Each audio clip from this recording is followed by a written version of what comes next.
Minisita wa Israeli Benjamin Netanyahu ne mukyala we Sarah bakutuuka mu ggwanga Uganda ku balaza ya Sabiti gye tugenda okutandika essaawa 7 ogw'emisana. Era bano bakwanirizibwa President Museveni ne mukyala we Janet Kataha. Bano era bakwegatta ku bannansi banne ng'abakozi wano mu ggwanga okukuza emyaka 4 bukyanga bakomando baabwe balumba ekisaawe ky'Entebbe mu kanyolagano akaaliwo mu mwaka gwa 1976.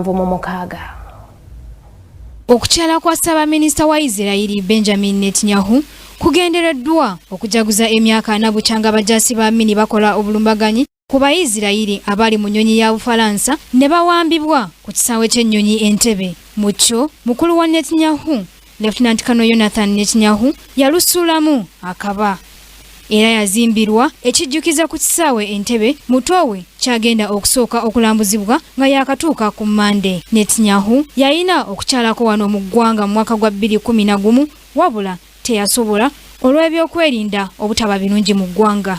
Okusinziira ku minisita ow'ensonga z'ebweru Okello Oryem agambye nti okukyala kwa Ssaabaminisita wa Israeli kikulu eri eggwanga nga Uganda kuba asuubizza okutendeka n'okugabana obukodyo obw'enjawulo naddala mu byokwerinda. Uganda stands side by side with Israel against the fight against terrorism.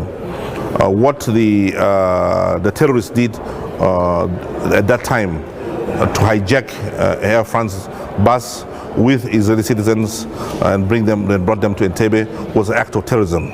Today we face another type of terrorism in terms of ISIS, in terms of ADF, in terms of NALU and so on and so forth.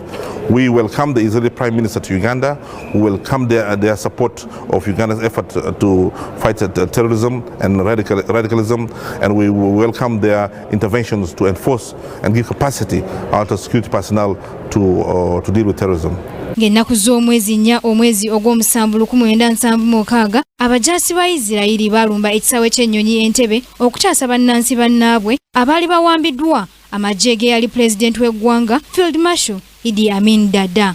Joanita Mbabazi, Kingdom TV, amalindirire. This is Kingdom TV.